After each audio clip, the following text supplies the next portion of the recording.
오늘 새벽 1시에 20세 이하 세계 월드컵에서 우리나라 축구 국가대표팀이 우크라이나 선수들과 결승전을 치렀습니다. 보신 분들이 계십니까? 아쉽게도 우승은 놓쳤지만 대한민국 축구 역사상 피파에서 주최하는 대회 최초의 결승전 진출이었습니다. 아주 역사적인 순간이었죠. 이번 대회에서 가장 주목을 받은 선수가 누구였을까요? 잘 아시네요. 이강인 선수. 대회 최우수 선수에게 주는 골든볼 상을 한국인 최초로 수상을 했습니다. 이강인 선수의 외할머니가 전남 강진에 살고 계시는데 전남 도민들은 자부심을 가지셔도 좋을 것 같습니다. 그러나 이번 대회에서 이강인 선수만 잘 뛴 것은 아닙니다. 11명의 선수가 한 마음 한 뜻 그리고 한 몸이 되어서 잘 뛰어주었습니다. 혼연일체라는 말이 있지요.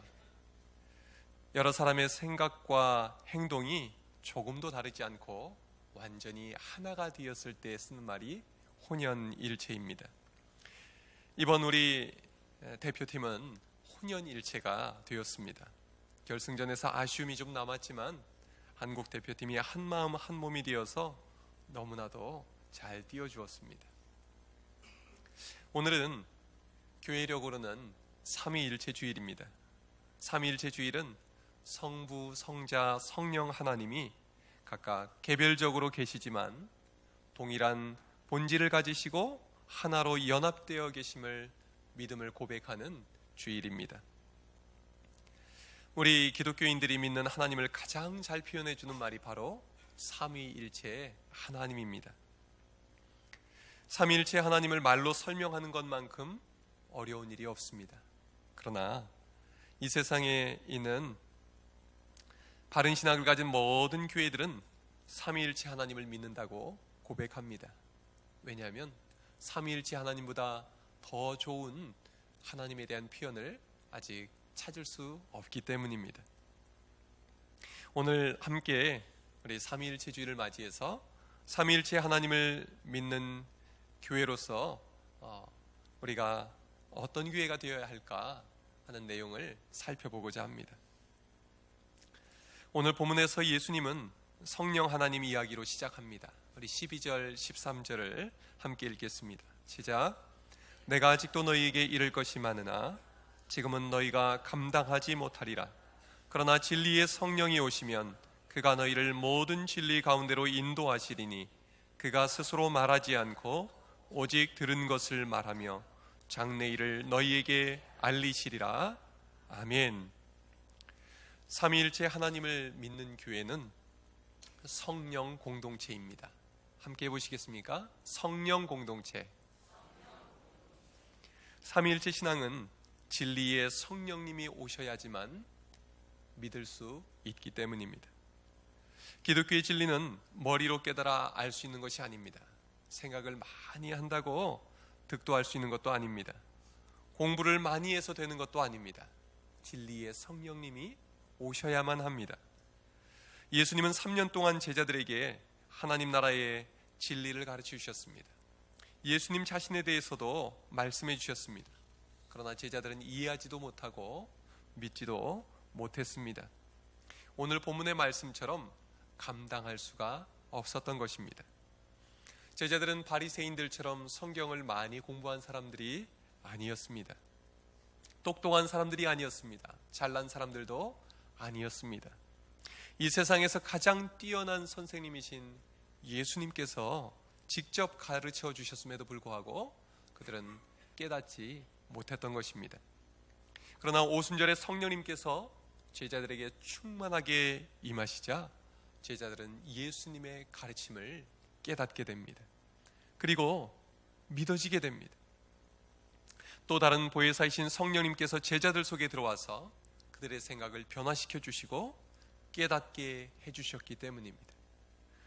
성령님께서 믿어지게 해주신 것입니다. 그래서 오늘 본문 13절에서 예수님은 진리의 성령이 오시면 그가 너희를 모든 진리 가운데로 인도하시리라 말씀하신 것입니다. 종종 성경을 읽어도 이해가 안 된다 말씀하는 분들이 있습니다. 여러분, 우리가 성경을 읽으면서 이해가 안 되는 것은 당연한 것입니다. 원래 성경은 우리의 머리로 이해할 수 있는 것이 아닙니다.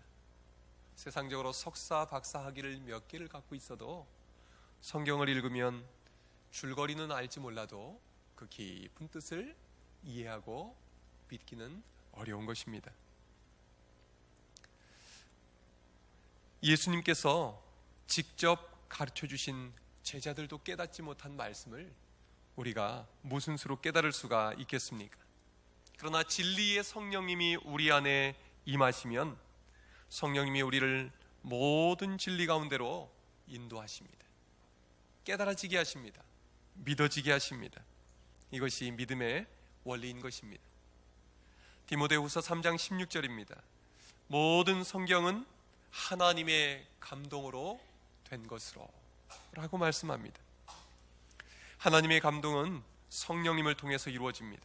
그러므로 성경의 저자는 성령님이십니다.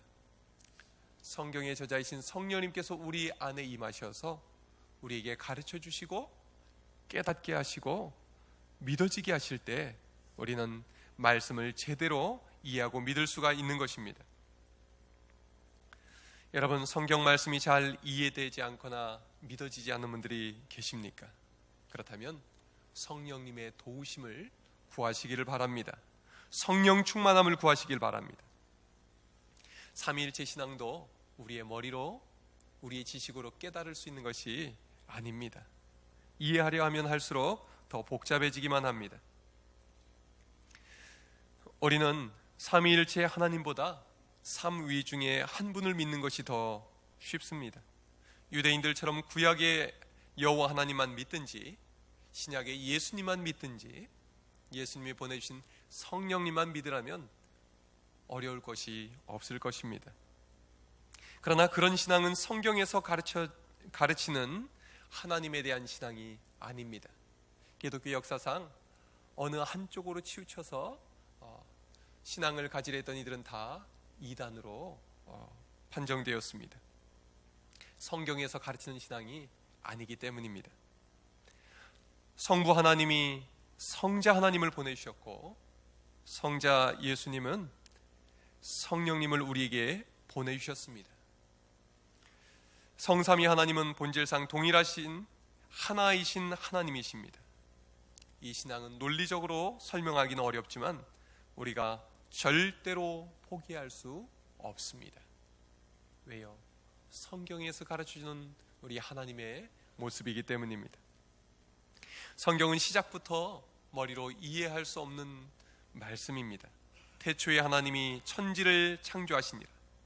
본 적도 없고 과학적으로 증명할 수도 없는 이 말씀이, 이 성령님이 우리 안에 임하시면 의심 없이 믿어지게 되는 것입니다. 예수님이 십자가에 달려 죽으시고 부활하신 사건을 우리의 눈으로 본 적이 없지만 성령님이 임하시면 분명하게 믿어집니다.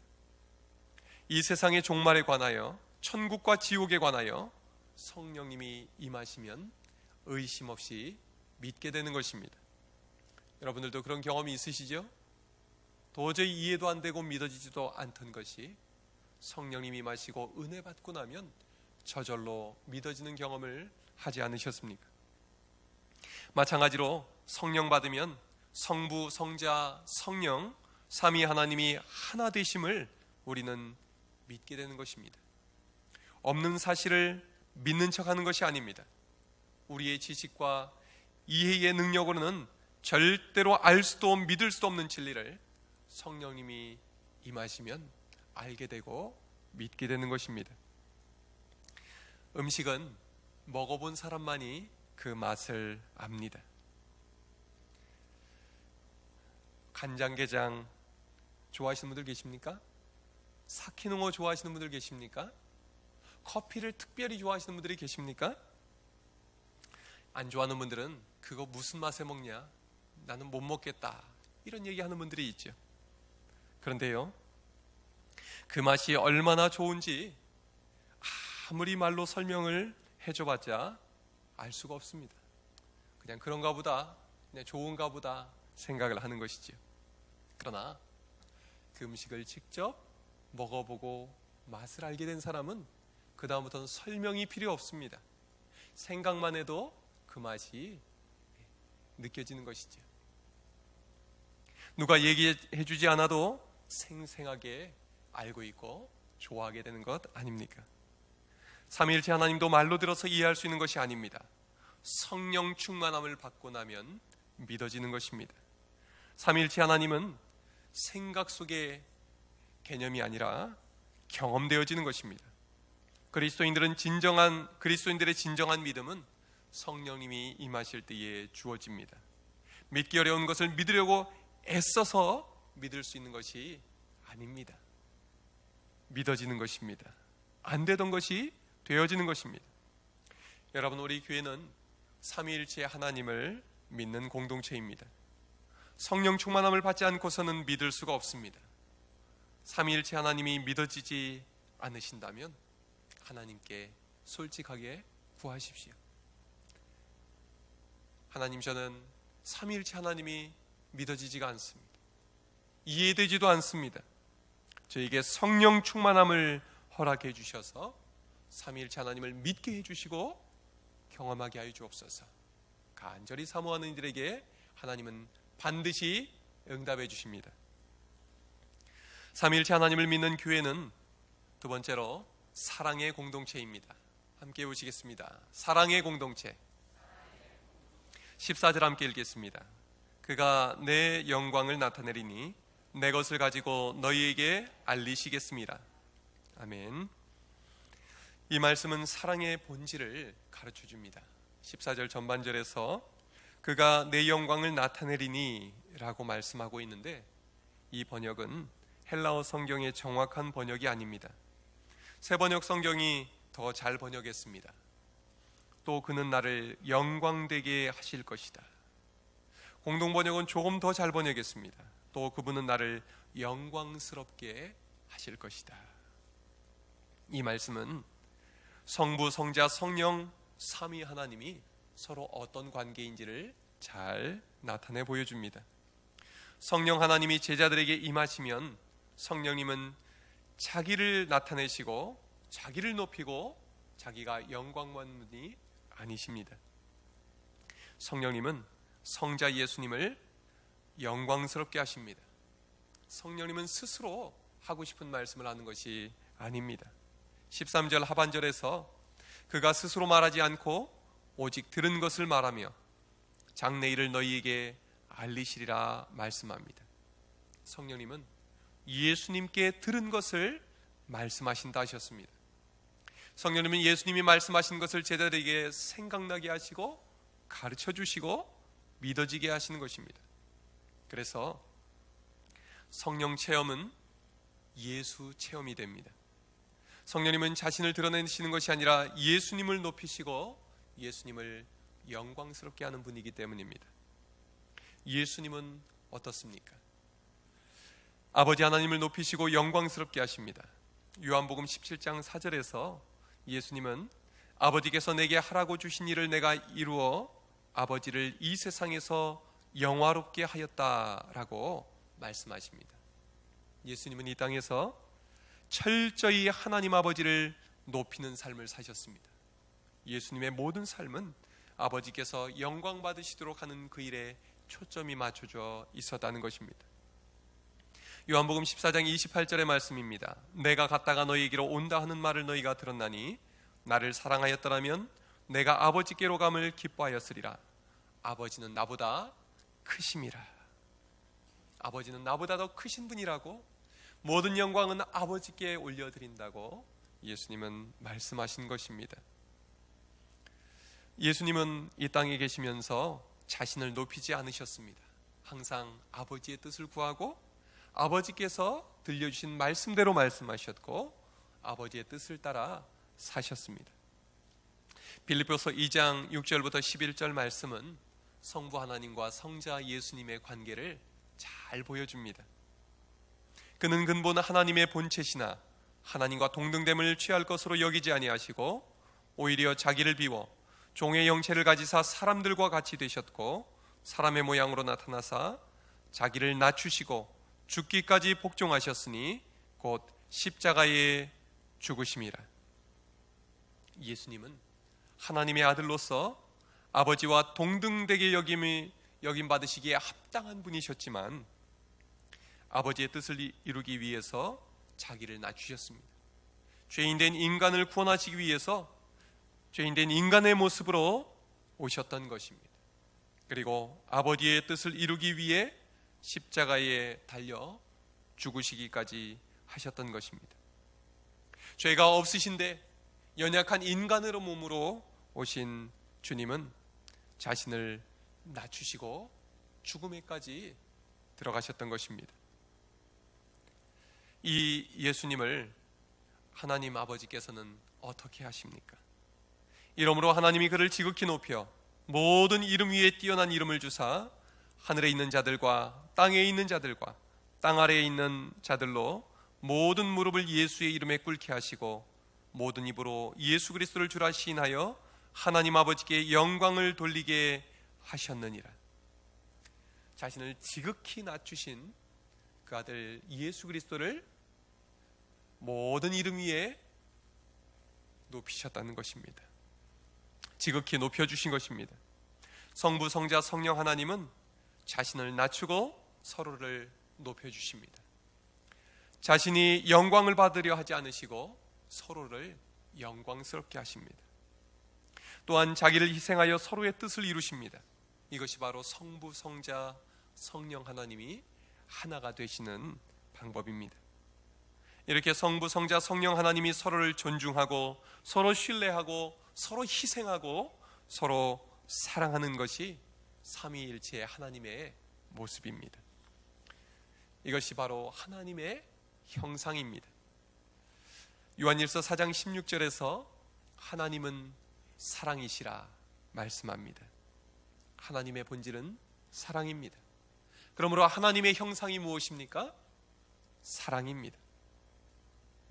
성부, 성자, 성령님은 서로 사랑하십니다. 사랑으로 하나 되신 하나님이십니다. 하나님이 우리를 지으신 목적도 삼위일체 하나님의 그 사랑의 교제 가운데로 우리를 부르시기 위함입니다. 태초에 하나님이 남자와 여자를 지으실 때도 하나님의 형상을 따라 지으셨습니다. 삼위일체 하나님께서 이렇게 말씀하십니다. 우리의 형상을 따라 우리의 모양대로 우리가 사람을 만들고 그들로 모든 것을 다스리게 하자. 그러므로 하나님이 남자와 여자를 지으신 목적은 삼위일체의 하나님처럼 서로 사랑하며 사랑으로 온 세상을 다스리게 하시는 것입니다. 가정을 세우신 목적도 부부가 서로 사랑하며 살게 하시는 것입니다. 교회를 세우신 목적도 서로 사랑하며 살게 하기 위함입니다. 그러므로 삼위일체 하나님을 믿는 우리 교회는 하나님의 형상대로 서로 사랑하도록 부름받은 공동체입니다. 우리는 먼저 우리를 창조하신 성삼위일체 하나님을 사랑하도록 부름받았습니다. 그리고 우리 교인들 간에 서로 사랑하도록 부름받았습니다. 또한 우리는 하나님이 사랑하시는 세상과 세상 사람들을 사랑하며 섬기도록 부름받았습니다. 우리 교회가 이 세상에서 보여줄 것은 사랑입니다. 사랑이 식어져가는 이 세상, 사랑이 사라져가는 이 세상에서 교회가 할 수 있는 일은 삼위일체 하나님의 사랑을 선포하고 그 사랑을 우리의 온 몸으로 보여주는 것입니다. 사랑의 빛을 비추고 사랑의 맛을 내는 것, 이것이 우리가 이 땅에서 감당할 빛과 소금의 역할임을 믿으시기 바랍니다. 우리는 스스로 사랑의 빛을 낼 수가 없습니다. 우리는 스스로 사랑의 맛을 낼 수가 없습니다. 부부간에도 영원히 사랑하며 살 것 같지만 사랑의 감정은 잠시뿐입니다. 오늘 이 자리에도 결혼을 앞둔 예비부부가 와 있는데요, 부부간의 애정은 쉽게 식곤 합니다. 우리 자신은 그리 믿을 것이 못 됩니다. 나 자신을 보면 참 변덕스럽지 않습니까? 잘해줄 땐 잘해주다가도 조금만 서운하게 하고 말 한마디만 잘못해도 내 마음에 있는 애정이 사라지는 경험을 해보지 않았습니까? 그러나 우리의 소망은 무엇입니까? 영원히 변치 않는 사랑, 영원히 식지 않는 사랑의 근원이신 하나님이 우리와 함께 하신다는 사실입니다. 사랑의 공동체이신 삼위일체 하나님이 우리 안에 거하실 때에 우리의 변덕스러운 사랑은 한결같은 사랑으로 지속될 것입니다. 우리의 작은 사랑은 하나님의 사랑을 힘입어 더 큰 사랑이 될 것입니다. 그래서 우리는 부부간에, 가족간에, 교인간에 사랑으로 섬길 수가 있는 것입니다. 그러므로 우리 가정의 기초를, 우리 교회의 기초를 삼위일체 하나님의 사랑의 기초 위에 세우고 사랑하며 살아갈 수 있기를 바랍니다. 교회 또한 사랑의 하나님을 주인으로 모시고 살아갈 때만 사랑의 공동체가 될 수가 있습니다. 사람이 교회에서 주인으로 살게 되면 사랑은 식어지고 깨져버립니다. 그러나 삼위일체 하나님을 주인으로 모시고 살 때 우리는 서로 존중하고 서로 신뢰하고 서로 희생하면서 서로 사랑하는 공동체가 될 수 있는 것입니다. 삼위일체 하나님의 사랑으로 서로 사랑하며 삽시다. 삼위일체 신앙은 추상적인 신앙이 아닙니다. 삼위일체 하나님과 동행하는 삶은 복된 삶입니다. 사랑으로 충만한 삶입니다. 아들까지 내어주신 하나님 아버지의 사랑, 생명까지 내어주신 예수 그리스도의 사랑, 우리 안에 거하시는 성령님의 사랑으로 충만한 삶입니다. 삼위일체 하나님의 깊고 충만한 사랑 안에 거하는 삶입니다. 마르지 않는 충만한 바닷물 속에 있는 것과 같은 경험을 말하는 것입니다. 여러분, 성령의 충만함을 받고 삼위일체 하나님의 사랑에 잠겨서 행복하게 사시기를 바랍니다. 삼위일체 하나님을 믿는 교회는 세 번째로 하나님 나라 공동체입니다. 함께 해보겠습니다. 하나님 나라 공동체. 우리 15절을 함께 읽겠습니다. 무릇 아버지께 있는 것은 다 내 것이라. 그러므로 내가 말하기를 그가 내 것을 가지고 너희에게 알리시리라 하였노라. 아멘. 15절에는 아버지와 예수님과 성령님이 동시에 나타납니다. 예수님은 아버지의 것을 자신의 것 삼으시고 성령님은 예수님의 것을 제자들에게 알리시겠다고 말씀하십니다. 예수님은 자신의 뜻을 펼치고자 이 세상에 오신 것이 아닙니다. 하나님 아버지의 뜻을 이루기에 이 땅에 오셨습니다. 예수님은 자신의 나라를, 자신의 왕국을 이 세상에 세우기 위해 오지 않으셨습니다. 아버지의 나라를 세우러 오셨습니다. 예수님은 자신의 이름을 빛내기 위해서 모든 일들을 하지 않으셨습니다. 자신이 하는 모든 일들을 통해 하나님 아버지의 이름이 거룩히 여김을 받으시고 또 영광 받으시기를 원하셨던 것입니다. 이 모든 내용이 예수님이 가르치신 기도에 들어있습니다. 하늘에 계신 우리 아버지, 아버지의 이름을 거룩하게 하시며 아버지의 나라가 오게 하시며 아버지의 뜻이 하늘에서와 같이 땅에서도 이루어지게 하소서. 예수님의 기도의 핵심은 하나님 나라입니다. 하나님 나라를 예수님은 전파하셨습니다. 예수님은 하나님 나라가 이 땅에 임하는 것을 여러 가지 기적을 통해 보여주셨습니다. 예수님은 인류 구원을 위한 하나님 아버지의 뜻을 이루기 위해서 십자가에 달려 죽으셨습니다.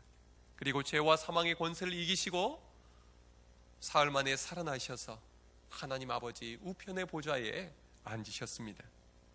그리고 예수님은 아버지께 구하셔서 성령님을 제자들에게 보내주셨습니다. 성령님이 임하시자 제자들은 권능을 받게 됩니다.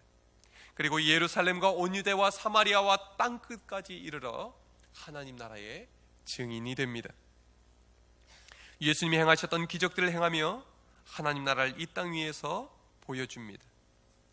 이전까지 이 세상에 없던 하나님 나라 공동체가 시작된 것입니다. 그러므로 삼위일체 하나님을 믿는 교회는 이 땅에 하나님 나라를 보여주는 교회입니다. 구원받은 죄인들이 모여있는 곳이기에 교회 안에는 끊임없이 문제가 일어날 수밖에 없습니다.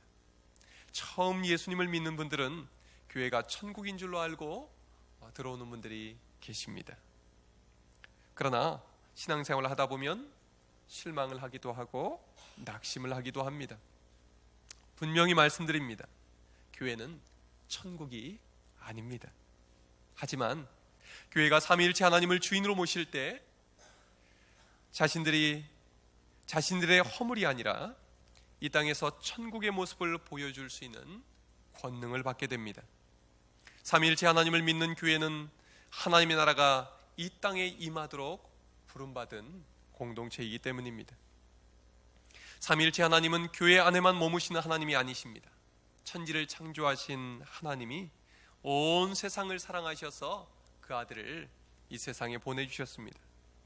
예수님이 보내주신 성령님 또한 온 세상에 충만하신 하나님의 영입니다. 그러므로 삼위일체 하나님의 품은 온 우주보다 더 넓습니다. 생명길은 좁은 길이지만 그 좁은 길을 걸어가는 그리스도인들의 마음은 좁지 않습니다. 온 세상을 품을 수 있는 권능을 하나님이 주시기 때문입니다. 하나님 나라 공동체는 지금의 모습의 시선을 고정시키지 않습니다. 하나님의 눈으로 바라봅니다. 지금의 모습을 보면 또 겉으로 보기에는 희망이 없어 보일지라도 결코 실망하지 않습니다. 우리를 사랑하시고 이 세상을 사랑하시는 하나님께서 바꾸시고 새롭게 만들어 가실 그 모습을 바라보고 가게 하시는 것입니다. 요즘 우리나라의 상황이 좋지 않습니다. 또 한국교회의 모습이 좋지만은 않습니다. 그러나 한국교회를 사랑하시고 이 나라를 사랑하시는 하나님께서 지금의 모습이 아니라 모든 상황을 좋은 모습으로, 선한 모습으로 바꿔주실 줄로 믿으시기 바랍니다. 하나님이 보시는 그 눈으로 바라보고 나갈 때 하나님의 능력으로 변화가 일어나는 것입니다.